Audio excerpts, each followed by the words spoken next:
vai ter um bate-papo hoje muito gostoso, mas sobre a Fabiola, né? E não é sobre a doutora Vanessa, mas tem a ver comigo porque essas lives Eu Cardiopata eu estou fazendo por causa do meu segundo livro, que eu acho que alguns de vocês aqui conhecem.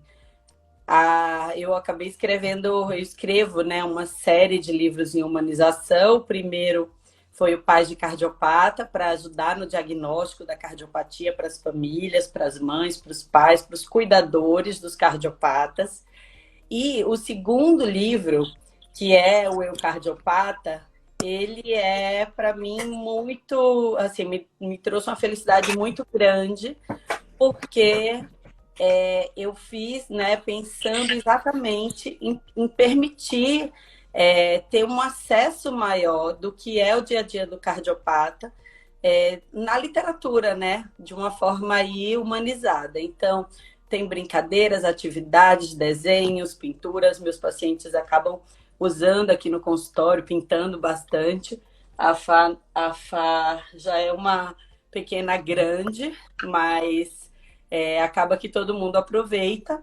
E essas lives são para a gente bater um papo com cardiopatas sensacionais que eu vou conhecendo aí ao longo da minha vida, da minha trajetória, que me inspiram trazer aqui para vocês também, para que vocês consigam, né, curtir as histórias, tirar dúvidas. Então, podem participar aqui bastante. Eu vou apresentar a Fabiola. A Fabiola, ela é psicóloga, gente. E tem uma cardiopatia, e é cardiopata, né, Fabiola? Eu tento muito também que a gente desmistifique esse termo cardiopata. Não é para ser uma coisa difícil de se aceitar, de falar, de pronunciar. E eu acho que a Fabiola concorda comigo sobre isso. E eu vou abrir agora para a nossa convidada, para ela também se apresentar para vocês. Bom, meu nome, vocês já sabem, é Fabiola. Eu sou psicóloga de mulheres, sou casada há 12, quase 13 anos, tenho um filho de 7 anos e tenho tetralogia de Fallot, que é uma cardiopatia congênita. Já tenho 2 cirurgias, uma aos 2 anos e 6 meses e uma que tem 3 meses, que eu fiz. Acho que é isso, já falei minha idade, 38 anos eu tenho. 38 anos, essa Importante falar a belezinha aí. idade. Pois é, a tetralogia de Fallot é uma cardiopatia cianogênica, para quem não conhece. Então, quando o bebê nasce, muitas vezes precisa operar nos primeiros dias de vida até, porque pode ser que a artéria pulmonar seja muito mais fininha, a válvula pulmonar seja fininha e tem uma estenose infundibular pulmonar muito mais importante, e aí precisa de um Blaylock. Ou se não, dá para aguentar aí os primeiros meses de vida com um tratamento clínico e com uma qualidade de vida muito boa, e fazer a cirurgia um pouco mais para frente. Antes se esperava o primeiro ano de vida, hoje, felizmente, com 3 meses já tem criança fazendo correção total. E a Fá, mas a gente não quer saber só da tetralogia, a gente quer saber da Fabiola. Como que foi, Fabiola, para descobrirem a sua cardiopatia? Foi na gestação? Como que se procedeu a descoberta? Não, não foi na gestação. Na verdade, sim. Minha mãe teve dificuldade com o parto do meu irmão, que é 2 anos e meio mais velho que eu. E aí o obstetra dela falava que ela não podia engravidar novamente. Engravidou e ele falava: tem que tomar cuidado, porque tem alguma incompatibilidade aí. Também não sabia o que era. Depois se descobriu que era o sangue dela e do meu pai, que é incompatível. Então, ele não sabia o que podia vir. Ela não sabia qual sexo ia ser, pela dificuldade de fazer ultrassom e essas questões. Quando nasci, o médico falou, aparentemente perfeita, tudo. Só que no berçário, o pediatra me achou muito roxinha, muito cianótica, né? E aí chamou um cardiologista, tudo, começou a fazer os exames e aí diagnosticou. Porém, eu crescia, engordava. Aí o cardiologista que cuidava de mim aqui da minha cidade falava, não, vamos segurar, porque é muito arriscado fazer cirurgia agora, né? Você estava falando de fazer com 3 meses a correção, antigamente segurava até 1 ano e meio, a minha segurou até o último, 2 anos e 6 meses. Não, vamos segurar. Nesse meio, aí fiz um cateterismo aí nesse meio. Quando eu tinha, né, 2 anos e 6 meses, o cardiologista falou, bom, acho que agora está na hora de encaminhar ela para outro lugar. Foi que eu fui para o Hospital Beneficência Portuguesa, porque era um hospital maior do que da cidade e tal, mais especializado. E aí lá, fiz de novo cateterismo, passei o dia inteiro fazendo exame. Quando foi no final do dia, os médicos chamaram meus pais e falaram, ela vai ficar. Porque ela opera hoje, se vocês tivessem trago amanhã, talvez vocês não teriam a filha de vocês, porque tá bem crítica, né? E aí, realmente, eu fiquei à noite no hospital, em jejum, e no outro dia de manhãzinha já entrei para a sala de cirurgia. Foi tudo muito... Depois que eu fui, foi rápido, né? Fiquei... E você não lembra de nada, claro, né? Não, só por Isso é muito importante falar, pessoal, que a gente tem a amnésia, a Fabiola sabe disso melhor que eu, mas temos a amnésia infantil até os 5 anos. A gente lembra de flashes, então todo esse processo que foi muito, né, difícil aí para os pais dela, ela nem lembra, né? Isso é interessante, né, Fá? Não lembro de nada, não tenho sensação nenhuma, assim, olha, não. Só foto e o relato dos meus pais, né? Da minha madrinha, das minhas tias. Só isso, né? Fiquei bastante tempo hospitalizada depois da cirurgia. E demorei mais 6 meses para andar, andei aos 3 anos de idade. Então, eu tenho a foto dos meus primeiros passos, essas coisas. Mas lembrar mesmo, eu não lembro. Ô, Fá, isso é interessante, né? Porque muita mãe acha que a criança vai ficar com trauma, mesmo fazendo com menos de 5 anos, tendo essa amnésia infantil aí com muita chance de acontecer e que teve com você, tanto que você não lembra. Você também não ficou com traumas dessa época por causa de hospital e tal? Então. Esse tipo de trauma não, né? É lógico que que agora eu sou adulta, faço terapia, tudo, a gente acha uma questãozinha assim, outra ali, porque era super protegida, essas questões. Trauma não tinha nenhum. Que bom. Isso é bom, enfim, saber, porque muitas famílias ficam com esse receio, né? E pode acontecer, como pode não acontecer. Então, determinar o melhor momento para a cirurgia, ser de fato, né, o melhor momento clínico para aquele paciente.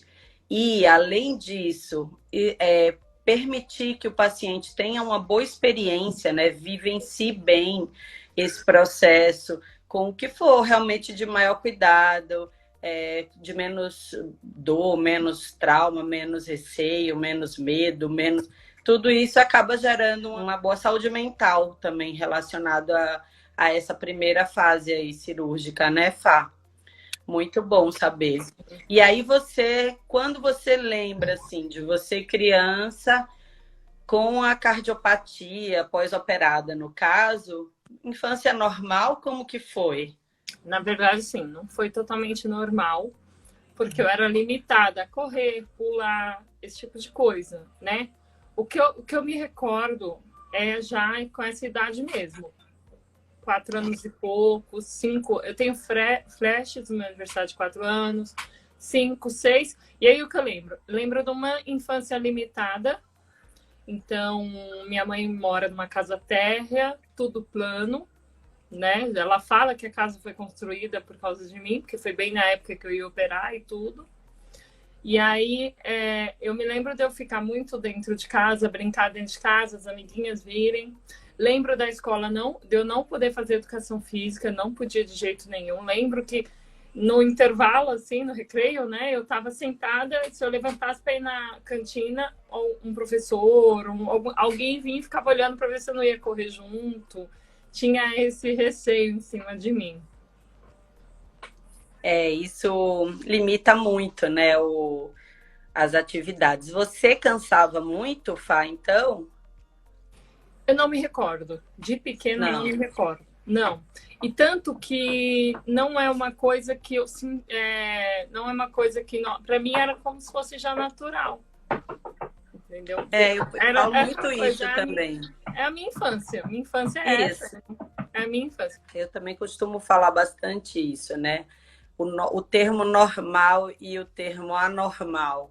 Eu não gosto de usar, porque é exatamente o que eu aprendi ao longo desses anos todos com os cardiopatas. É o normal deles. Então, eles não têm essa sensação que a gente fica, né, de hiperproteção o tempo todo. Eles se arriscam, eles se jogam, a questão é essa. Às vezes a gente bloqueia um pouco o desenvolver deles, o amadurecimento deles, de tantos medos, e por isso que é muito importante na consulta a gente esclarecer tudo que pode, tudo que não pode, o porquê pode, o porquê não pode, porque depois isso vira, na verdade, um bloqueio que gera realmente aí prejuízos para quem tinha uma vida inteira pela frente, com muita, né, perspectiva de se dar bem, de crescimento. E é como eu vejo, meus pacientes grandes são inspiradores, que é como a Fabiola está aqui. Não sentem, não se permitem sentir, tem uma força de vida muito grande. Vai, e aí me conta, depois disso, na adolescência, como que foi? Então, quando eu tinha 11, 12 anos, tinha uns 12 anos já, aí assim, eu fiz esse tratamento em São Paulo, a cirurgia, tudo, acompanhei por um tempo, voltei para acompanhar aqui, em Guarulhos. Aí, a cada um tempo eu voltava em São Paulo com o primeiro médico, né?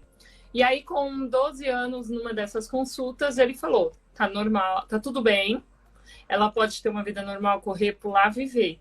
E aí, hoje eu falo que ainda bem que ele falou isso, porque eu fui viver minha vida mesmo. Não que eu não vivia, porque como eu falei, para mim era normal, era minha vida. E assim, eu tenho esse perfil mais quietinha, tudo, né? E aí, assim, eu vivi normal, minha adolescência, saía pra festa, namorava, viajava, né? Então, minha adolescência foi normal. Eu ia no cardiologista, aqui de Guarulhos também, né? Uma vez por ano, porque a minha mãe mandava, que por mim, porque eu ia a vida toda assim.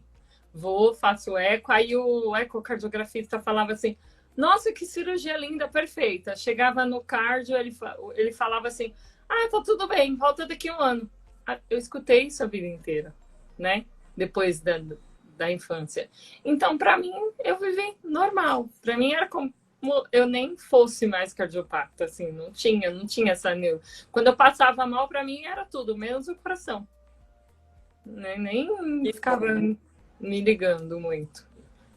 Isso nossa, eu acho que surgiu até comentário aqui, a Gil falando, aqui onde moro ainda temos uma carência muito grande de bons profissionais, acho que por isso demorou tanto o meu diagnóstico e isso quase perdi a vida. Enfim, infelizmente isso ainda é uma realidade aqui no nosso país, né? Sobre a cardiopatia. Só para nortear, a gente tem 29 mil crianças que nascem com cardiopatia congênita por ano no Brasil. É a tal da prevalência do somos 1 em 100, né? Que as mães dos cardiopatas facilitaram aí com o slogan do somos 1 em 100, para que a gente realmente lembre que a cada 100 crianças que nascem, uma nasce com cardiopatia. Então, é muito importante realmente procurar assistência, procurar essas orientações para que, além de cuidar bem da cardiopatia, a saúde mental vá bem junto. E aqui, como está a Fabiola, que ela hoje cuida da saúde mental de tantas mulheres, isso é por isso que eu digo que ela é inspiradora. E aí, uma pergunta que não pode faltar nessa live. E a cicatriz, Fá? que é a cicatriz para você? O que foi esse tempo todo a cicatriz? Agora eu tenho duas, né? Olhando assim, não dá para perceber que é duas, né? Quem olha acha que é uma só, mas quando você olha de perto, dá para ver as duas, né? E assim, a cicatriz sempre, sempre, a vida toda, para mim, é minha marca de vida. Sempre. Nunca tive problema com a cicatriz. Mesmo no começo da vida adulta, ouvindo assim na faculdade, ouvindo que eu não conseguia um estágio, que eu não conseguia um emprego, que eu tinha que tampar minha cicatriz. Mesmo ouvindo isso, ficava meio chateada ali na hora, principalmente com quem falava, porque eu achava grosseiro, né? Aquela pessoa tá falando aquilo. Mas para mim, eu sempre mostrei, nunca tive vergonha, sempre gostei de mostrar mesmo, de blusa decotada, né? E agora eu tenho duas marcas de vida. Porque para mim, elas são sinais de vida. Porque eu falo que eu tenho 3, né? Deus me deu a que eu nasci com 2 anos e meio e agora me deu de novo aos 38 anos. Então, nunca tive problema com a minha cicatriz, gosto delas. Agora, como eu tô falando, de longe assim não dá pra ver, mas de perto dá pra ver que são duas agora. Maravilha, minha linda. É isso mesmo. Eu chamo a cicatriz de marca da vitória. É assim que eu enxergo, porque eu também aprendi muito com os cardiopatas que realmente é a história de vida, né? Eu ensino para os meus pequenos que se alguém vier falar da cicatriz, diz, olha só, você nem tem, significa que eu sou mais forte que você. Porque já passou por uma grande batalha, né? Exatamente. E aí, além disso, é muito importante como a família, isso fala para mim, Fá, o que você acha, mas como a família faz a criança, né, encarar a cicatriz, como é que a família faz o adolescente encarar a cicatriz. Isso tem a ver com autoestima, inclusive, né? Se a família hiperprotege, o hiperprotege, gente, não está errado, mas assim, se for além do que o que deveria acontecer, gerando um trauma na criança no sentido de pensar que não pode fazer nada, que é quebrável, que ela se quebra, que ela é tipo um vidro, que qualquer coisa pode gerar, né, um mal maior. Então, é por isso que eu tô comentando aqui. A cicatriz, ela tem é uma faca de 2 gumes, né, Fá? Tanto você pode hipervalorizar para o lado de, ai, nossa, e fazer alguém achar realmente que é o feio ou incomoda ou qualquer coisa do tipo, como você também pode levar para o lado, sim, de uma marca que traz uma história bonita, uma história de vida, uma história de vitória, né? Como você falou, marca da vida, e eu digo marca da vitória, é uma história de vida, uma história de vitória. Então, faz com que a gente tenha essas duas possibilidades de encarar. E qual que você prefere, Fá? Não, a minha marca da vitória e assim, para mim é um troféu, eu gosto de exibir. Como eu falei, você falou da família, né? Ontem eu até falei no meu perfil sobre construção da identidade, sobre isso. A gente sempre está se importando com a opinião do outro, tudo, e dos pais desde que nasce, né? Então, realmente, como nossos pais ou cuidadores, quem não foi criado pelos pais, enfim, a família em si, encara isso é muito importante, né? Porque como eu vou... Essa aprovação é muito importante, porque se tiver uma reprovação, talvez eu vou reprovar também, né? A cicatriz tem a ver com a autoimagem, que a autoimagem tem a ver com a descrição que eu tenho de mim. É isso mesmo. Né? E isso é fundamental, porque a gente... Hoje, ó, eu até tô aqui botei um filtro, vamos até mudar o filtro agora para vocês me curtirem com vários filtros. Mas, gente, cara limpa, filtro... Eita, esse que eu pus aqui ficou uma coisa. Olha, mais um, pronto. Hoje a gente pode ser quem quiser, né, Fá? Nessa história de filtro, você se aparenta outra pessoa para quem for. E não pode ser uma meta, um foco nosso, porque a gente tem que se amar, né, minha linda? Do jeito que a gente é, com a nossa carinha cansada, com a nossa carinha bonita quando tá arrumada. Mas se quiser colocar se aceitando, também tá tudo bem. Também não vejo problema, mas a aceitação é muito importante. Quem entrou aqui, ó, a Maiara, a Camila, gente, só mulheres empoderadas aqui da cardiopatia. E Cledson, ó, tô vendo um monte de conhecidos, que legal, gente. E Fá, me conta, e a maternidade nessa história toda? Então, no começo da idade adulta, entre 20 e 21 anos, conheci meu marido, a gente namorou 6 anos, casou. Fiz faculdade, né? Nunca me senti limitada. Então, fui fazer faculdade, trabalhava, estudava. E aí, Você sempre quis ser psicóloga? Vou até atrapalhar para... Quando eu era pequena, tinha aquela coisa de ser patinadora, de ser cabeleireira, mas na adolescência eu comecei a ler e sempre quis ser psicóloga a partir daí. Acho que desde quando eu tinha 14 anos. Certo. E eu sempre quis.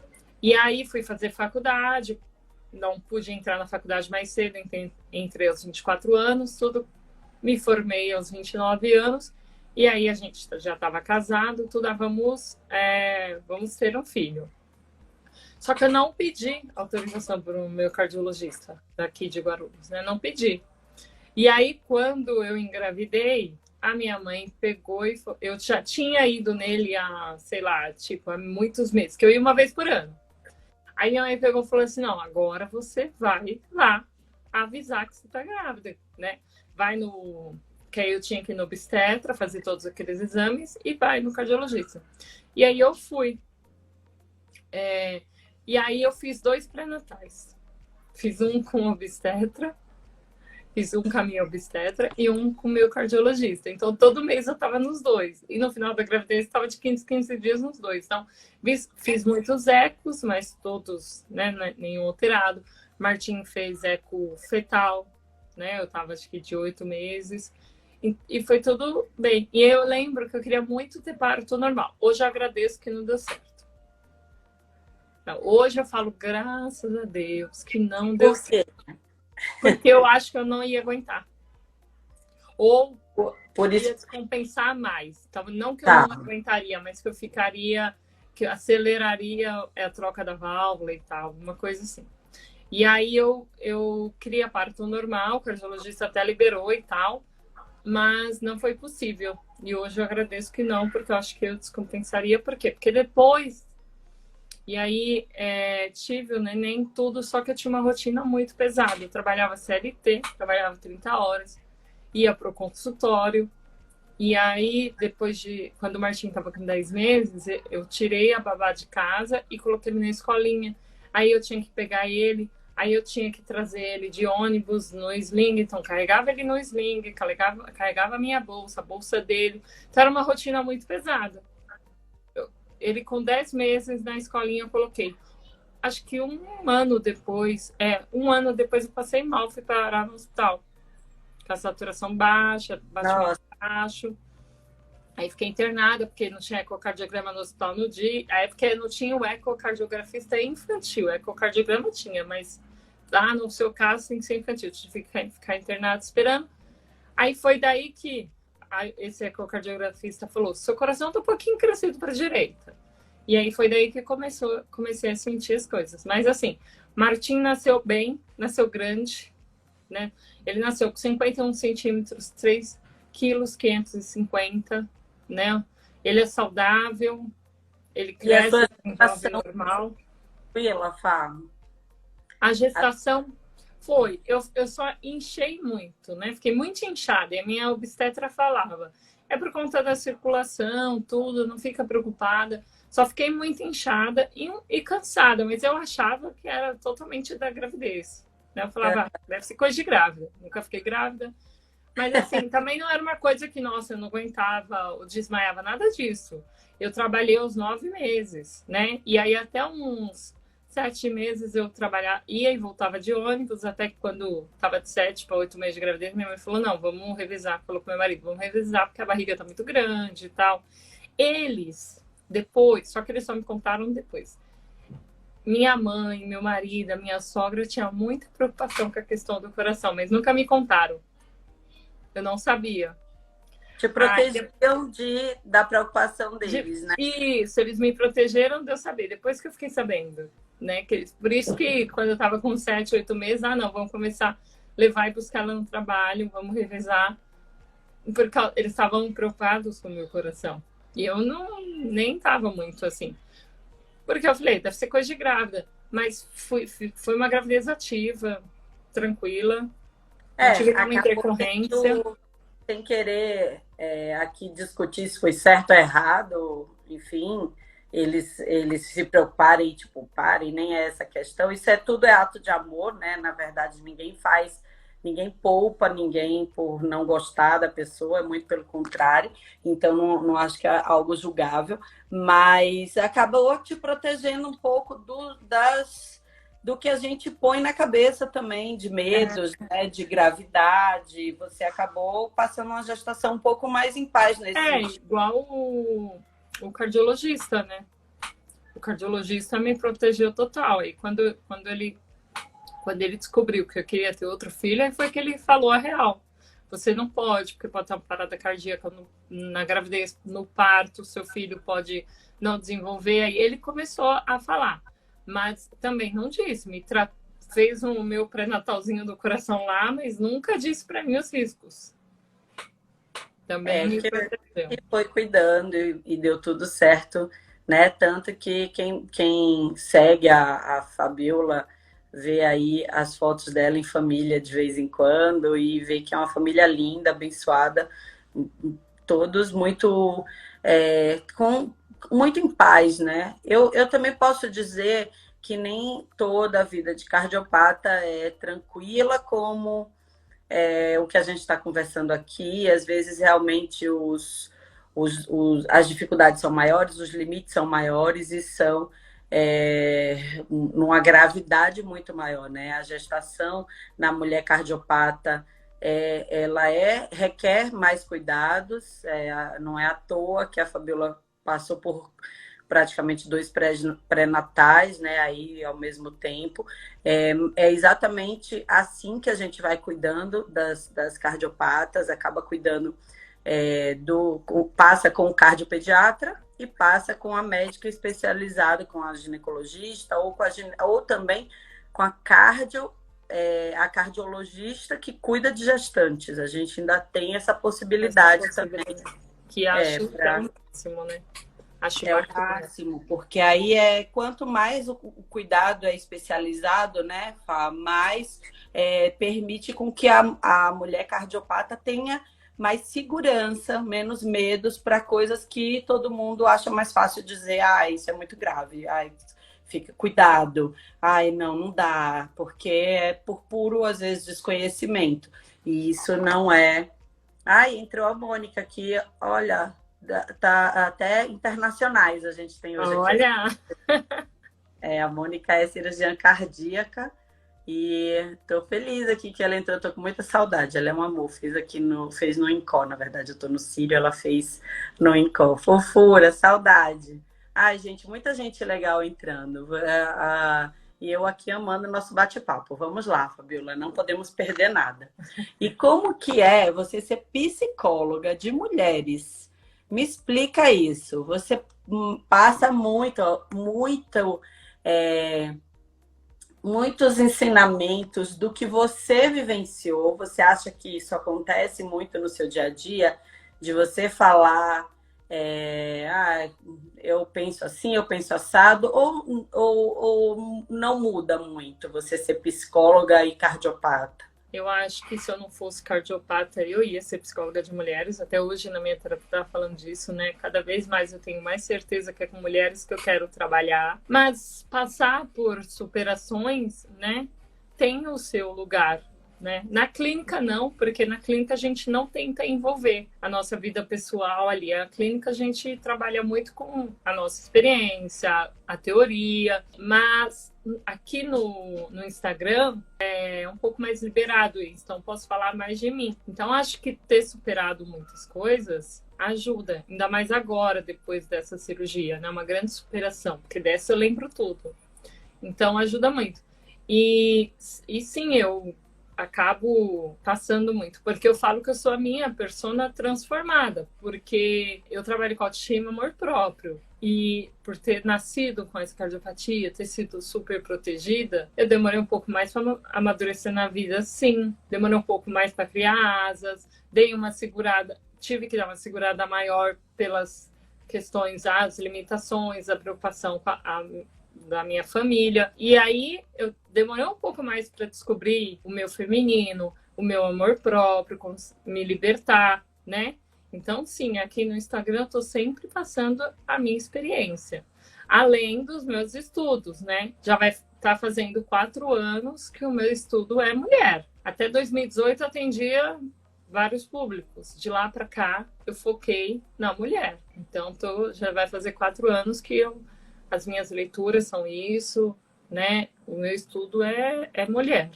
Achei muito interessante, né, esse relato de você, dos seus tempos. E isso acontece com N questões, né? Às vezes a gente não é cardiopata e nosso tempo também é muito diferente da nossa coleguinha, da nossa melhor amiga, da nossa colega de trabalho, enfim.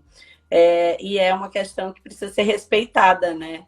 É tão importante, né, esse respeito ao que é para a gente o nosso amadurecimento, o nosso feminino, nossas ideologias, enfim, respeito, né? Eu acho que isso resume com o termo respeito. E eu acho que é uma coisa também que a gente pode trazer aqui, né? A mulher profissional, a profissional de saúde, a gente, é óbvio que eticamente a gente evita falar da nossa vida, do nosso particular, do nosso, enfim, às vezes a relação com o paciente acaba permitindo um algo a mais, mas não é o foco, né? É só se a gente achar que algo vai, de fato, ajudar, engrandecer aquela situação. Mas a rede social permite, né? A rede social está aí, a gente tem, sei lá, tantos questionamentos a respeito dela. Eu mesma aqui, para a gente estar hoje batendo esse papo, quantas amarras eu tive que soltar e dizer, eu posso sim tocar no assunto, eu posso sim falar sobre isso, por que não? Vai fazer bem a tanta gente. Olha quanta gente já entrou aqui na live hoje e ouviu um pouquinho da nossa, né, conversa e ouviu, às vezes muda a cabeça da pessoa, às vezes encaixa exatamente naquele momento de vida, né, Fabiola? E a gente fica muito preocupado com, será, sei lá, porquês que não existem, né? O que o coleguinha vai falar? O que o coleguinha vai... E assim, ninguém é perfeito, né? A gente tá aí, se falar, ok, não quer dizer que o seu pensamento é mais, né, certo que o que eu estou fazendo, e também não estamos aqui para... É óbvio, quem se expõe está se expondo a julgamento, mas eu não estou aqui para ser julgada. A minha intenção não é essa. A minha intenção é trazer o bem, né? E é por isso que a gente está aqui batendo esse papo tão legal, trazendo a informação, né? A informação. Quero também falar uma coisa que é muito importante. Eu conversei isso na live com a Camila também, em relação aos cuidados do maridão, né?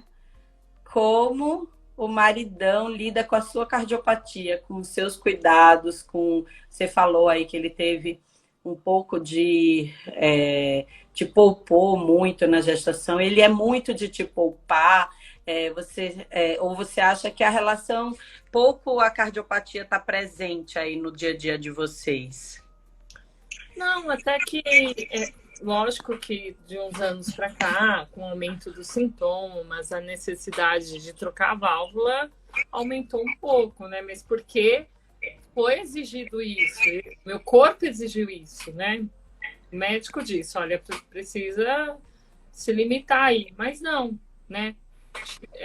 Na verdade, em geral, a cardiopatia nunca esteve no foco, assim, para me limitar a nada, né? Uma coisa muito importante que quando tem uma mãe de cardiopata pequenininho que vê que eu sou psicóloga, ou que vê que eu tenho filho, que eu sou casada, que eu trabalho, que eu estudo, que eu vou para lá, que eu vou para cá, falar, meu Deus, que bom, é tão bom ver você fazendo isso, elas ficam falando, né? Então, assim, a cardiopatia nunca foi nunca foi o centro, né? Eu acho que ela sempre teve o lugar que ela deveria ter, que é o lugar de cuidado, tudo, né? É uma condição minha, como pessoas podem ter outros tipos de condição, né? Como Perfeito. tem alguém que tem que tomar cuidado por tomar seu remédio para a depressão não vir de novo, como tem pressão alta e qualquer outras coisas. Então, assim, a cardiopatia nunca atrapalhou, né? Nunca atrapalhou meu namoro, nunca atrapalhou. Depois a gente casou, viajou, a gente sempre viveu normal. E como eu tô falando, nesses últimos anos precisou de um pouquinho mais de atenção. Mas, tirando isso, normal, né? É lógico que ele fica um pouco mais preocupado, que nem eu falei na gravidez depois, ele me contou que foi um pouquinho preocupado, tudo.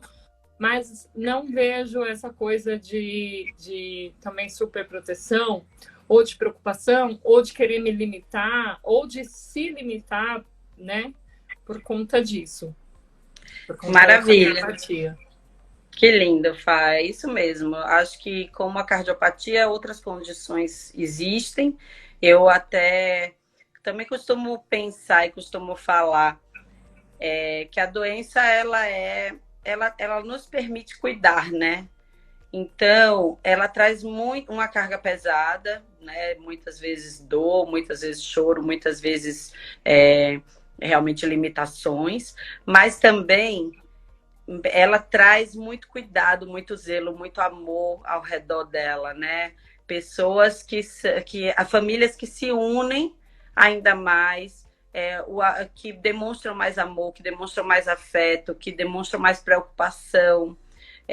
Os familiares de um cardiopata ou de N condições clínicas aí, como a gente está falando, vivenciam isso diferente, né? Às vezes a gente também não ter essa condição acaba não dando tanta importância a algumas coisas que são mágicas na vida, desde os primeiros passos, desde o primeiro sorriso, desde o primeiro.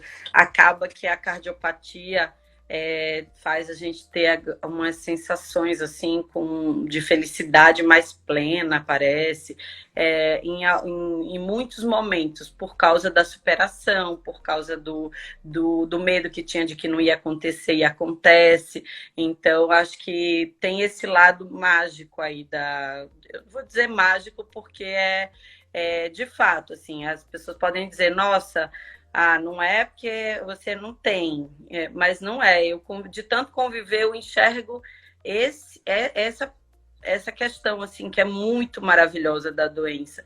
E que quando a gente tem uma fatalidade, um acidente aéreo, tanta coisa que pode ser fatal, né? Bala perdida, as pessoas são arrancadas da vida do outro, né? Da vida da família. A doença, ela faz você ter esse lado do cuidado, zelo, da preocupação, do carinho, do amor e se expressar muito para o seu ente querido. Então, pensem nesse ponto também, que é muito importante. A Fabiola, ela é muito cercada de amor, então a gente nota isso na meiguice dela, mas também na força dela falar. Por isso que é muito marcante, e eu queria trazer esse tema aqui para vocês com a Fabiola, por isso. Ela tem o tal do empoderamento feminino aí, se a gente for, né, o termo da moda e tal, é isso, eu enxergo muito isso nela. Ela tanto tem o poder de cuidar de outras mulheres, ela se cuida da família, cuida do filho, cuida da vida, cuida da profissão e ainda cuida de mais mulheres que às vezes nem passaram por tudo que ela passou, passaram por outras questões, mas ela consegue realmente trazer, né, o bom de tudo, arrumar questões psicológicas e mentais aí que são muito importantes. Ela é muito especial mesmo, é a Silvana falando aqui. Muito obrigada. Até fixei aqui que a Silvana falou que a live está maravilhosa, então fixei. Gente, feliz. E Fabiola, o que você diria assim para uma pessoa, um cardiopata em relação a conhecer, se expor a outros cardiopatas, a ter amigos cardiopatas? É necessário, é importante? Ou se tiver, teve, se não, não teve? Quero falar isso já para poder falar um pouquinho que a gente vai bolar uma live para frente em grupo aqui. Mas fala para mim, Fá, o que você acha disso, dessa experiência? Eu sei que é uma coisa muito forte nas comunidades da minoria do Brasil, que é a tal da representatividade. E eu falo que eu só entendi quando eu conheci outros cardiopatas, porque eu cresci sendo única. Porque nós somos 1 em 100, né? Então, não esbarra tão rápido, não esbarra tão fácil assim, né? Não. E aí, com essa coisa da internet, né? Entrar em grupo, trocar WhatsApp, fiz algumas amizades, né? Inclusive, esse final de semana eu fui para o Rio de Janeiro, estava na casa de uma cardiopata, né? Que legal! Então, assim, é muito importante. Representatividade importa. É muito bom você encontrar os seus iguais. É muito gostoso. E é uma rede de apoio, né? Te ajuda. E aí tem outras duas que não conheço pessoalmente, mas a gente fala uma para outra, né? Que é como se a gente se conhecesse pessoalmente, como se a gente morasse do lado. Porque o WhatsApp a gente fala e mostra... faz unha, mostra, compra alguma coisa, mostra, tudo, né? Como se a gente se conhecesse há muitos anos, desde o nascimento. E é como se a gente se conhecesse desde que nasceu. E é como se a gente morasse perto. Então, importa muito, é uma rede de apoio muito importante. E é aquilo, quando você encontra o seu igual, aí você entende o que uma pessoa negra fala quando ela fala que representatividade importa. Quando uma criança negra vê uma boneca negra, que ela vira e fala, igual a mim. Então, isso é muito importante. Eu entendi isso quando eu encontrei as minhas amigas cardiopatas. Que bom, gente. A gente está preparando isso. É um novo encontro aqui meu com a Fabiola, mas trazendo mais mulheres cardiopatas, para que a gente também troque essas ideias aqui em conjunto, né? E fortaleça ainda mais possibilidades de vida feliz, de afeto, de amor, que é isso que a gente está aqui hoje promovendo. Enfim, Fá, muito realmente feliz da gente fazer. É um dia a dia muito corrido, né? Ó, aqui a Clara falando. Ó, feliz por ter conhecido o grupo da Camila. Descobri que eu e a Fabi dividimos o mesmo cirurgião. Ai, a gente disse que nem ia falar nos nomes, mas já apareceu aqui o nosso querido Dr. Miguel. Eu falo para ele que ele é muito famoso, então não tem como. Ele é muito famoso. É porque ele operou grande parte dos adultos desse país e até da América Latina, eu diria. Então, ai, minha bochecha tá brilhando aqui. Deixa eu mudar de filtro. Vou mudar de filtro, que não ficou muito legal esse. Enfim, ele realmente é um querido, né? Ninguém consegue não ser apaixonada no professor Miguel. Eu tenho a felicidade aí de ter trabalhado e trabalhar ainda com ele há alguns anos já. E acabou não tendo como ser citado. Foi uma homenagem a ele. Foi dizer a ele que ele foi homenageado sem querer, querendo. E Fá, eu também queria te perguntar uma outra coisa. Tomar medicação te incomoda? O que você enxerga disso? É uma coisa que você fica o tempo todo pensando, nossa, de novo. Ai, ou você também incorporou? Então, na infância eu tomava e parei de tomar, não tomei mais. E eu comecei a tomar medicação de novo, foi depois que o Martim nasceu, eu tinha lá para os meus 31 anos, né? Então, assim, a questão da medicação não é nem que me incomoda, mas é aquele compromisso. Então, esquece, tem que pôr o celular para despertar, é isso, sabe? Não me incomoda, não tem feito mal para o meu estômago, nada, mas é aquele compromisso, às vezes eu estou fazendo outra coisa, desligo o despertador e acabo esquecendo. Então, eu tenho essa pequena dificuldade aí com a medicação por conta disso. Muito bem. A gente fala que quem é da área da saúde acaba pecando um pouco nessa questão, né? A gente orienta, fala, mas na hora quando é com a gente quando viu, esqueceu do horário, quando viu, pulou o remédio. A gente fala até que a gente é meio tigre nessa história. Não sei se na psicologia vocês falam assim, Fá, mas na medicina a gente fala, você é muito tigre.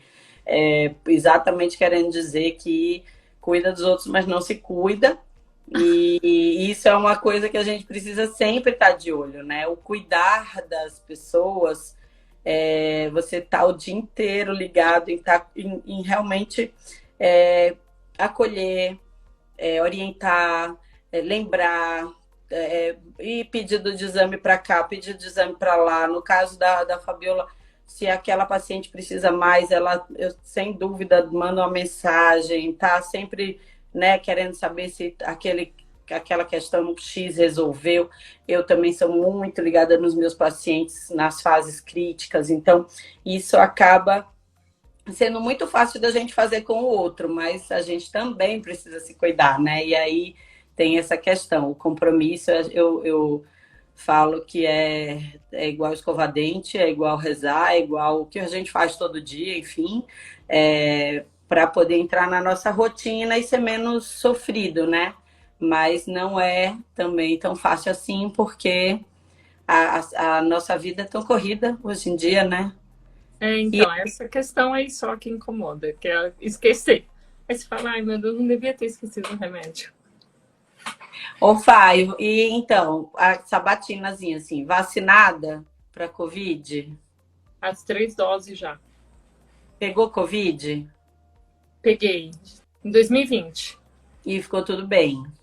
Ficou. Eu tive sintomas de gripe forte, mas meu pulmão ficou bem, meu coração ficou bem, não deu nada no coração nem no pulmão. Tá bom. É isso aí. É porque é também uma fase muito da gente conversar a respeito disso, né?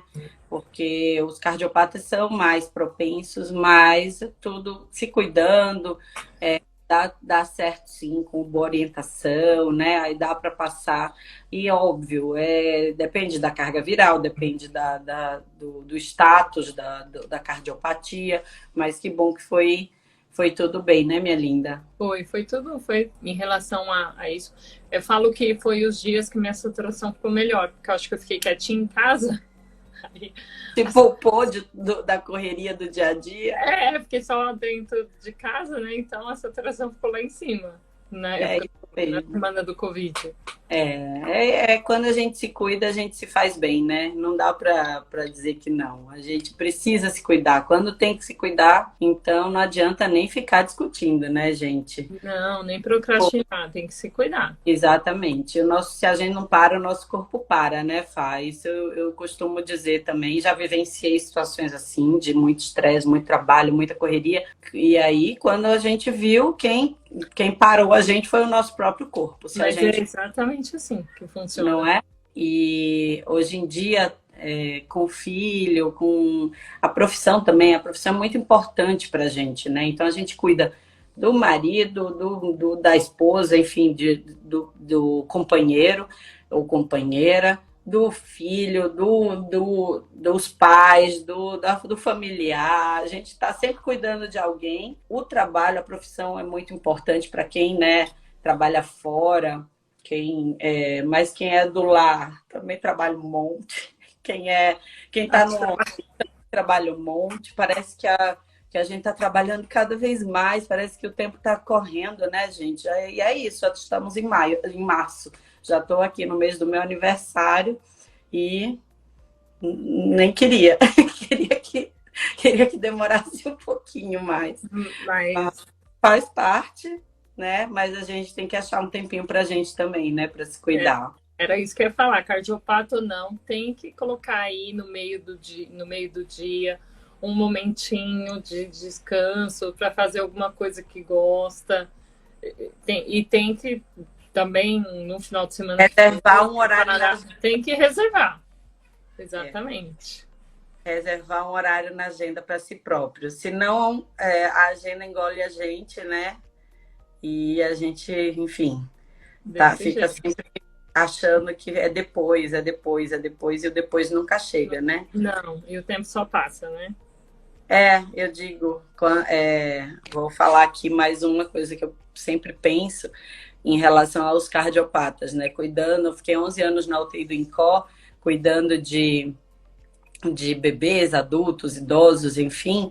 E quando eu chegava lá e via os bebezinhos 2, 3, 4 dias de vida operados e eu cuidando, a sensação que me dava era essa: eles estão lutando para viver a vida que a gente reclama. Porque a gente passa a vida pensando que, ai, tá muito ruim, tá muito difícil, tá calor, tá frio, tô sem roupa, tô sem dinheiro, tô sem saúde, enfim, né? Sempre tem um porquê a gente facilmente reclamar. E a gente pensa que quando ficar idoso ou mais velho é que vai curtir a vida, é que vai ter tempo, é que vai ser feliz e posterga a felicidade, posterga, né, tanto do que a gente tem para viver, a gente vai postergando. Quando, de repente, a gente está mais velho, vem a doença. E aí a doença trava, a doença não permite que a gente tenha aquele momento da pura felicidade que a gente sempre imaginou. Então, o cardiopata sempre me ensinou que a felicidade é hoje, é agora, é nesse minuto. Então, eu digo, se acontece algo comigo, estou falando, registrando até aqui na live. Eu fui embora, fui para Papai do Céu, mas fui feliz, porque eu estou sempre vivendo o meu presente aqui. Se eu estiver no consultório, se eu estiver com a minha família, eu tento me entregar enfim, talvez isso faça sentido para alguns de vocês. Aí podiam vocês colocarem aqui no comentário se faz sentido para alguns de vocês que a felicidade é hoje, né, Fá? Você pensa assim? Penso, o tempo é hoje, é presente, e eu falo isso, né? Se eu morrer, eu morro feliz. Tenho muitos projetos ainda, tem muita coisa que eu quero estudar, tem muita coisa que eu quero fazer, mas assim, eu vivo o meu processo, né? Profissionalmente mesmo falando, que às vezes é o profissional, uma coisa que a pessoa quer alavancar, quer subir, tal. Eu sei até onde até sei onde eu quero chegar, mas eu não foco lá. Eu foco no meu processo. Então, eu sempre falei, quando eu fui operar, né? Falava, olha, gente, é sério, se eu morrer, eu morro feliz. Porque eu tô vivendo o meu dia a dia. Tô fazendo, cada dia, eu tô vivendo como eu gostaria de viver. Então, isso é que importa. Ai, que perfeito. Um monte de gente concordou aqui com a gente. Também fiquei feliz. Nem vi os comentários. Ai, vários aqui, ó. A Esther falou, a Mica faz sentido, a Mônica também, felicidade agora. Ai, muita gente, a Silvana, a Carla, que bom, gente. Então, que a gente siga felizes, que a gente, né, gere muita felicidade também. Que esse bate-papo eu estou encerrando, vou deixar ele registrado aqui na minha timeline para todo mundo que não assistiu conseguir assistir. Depois vou colocar lá no YouTube também para a gente seguir dando dicas e, enfim, para todo mundo. Mas agora eu vou abrir para a Fá se despedir. E eu agradeço muito, você é muito fofa, sempre falei isso. Que prazerzão estar contigo aqui hoje, viu? Continue assim. Muito obrigada, né? Agradeço muito pelo convite. Acho muito importante esse trabalho, né? Esse papel de vir falar, porque quando os pais recebem o diagnóstico, né? Se sentem sentenciados. E eu sempre falo, sempre que vejo uma postagem, eu escrevo lá. Não é sentença o diagnóstico, né? E vejo também as colegas mais adultas como eu se sentem sentenciadas, e não é, né? Então, assim, nós não... A minha psicóloga uma vez falou isso para mim e fez muito sentido. Eu não sou cardiopata, eu tenho uma cardiopatia. Isso, né? Mesmo. Não me define. Faz não parte me define. Não me define. Como eu falei, nunca foi o hiperfoco, nunca foi o... isso, nunca... é a frase de hoje, desse finalzinho aqui que a gente está encerrando. a cardiopatia faz parte de mim, mas não me define. Isso é o Não, que a gente vai deixar, né? Como nenhuma situação nos define. A vida é muito mais e a gente é muito mais. A gente é muito mais, é uma condição, né? Ficou gostinho de quero mais. A gente volta, gente. A gente volta. Um beijo. Obrigada.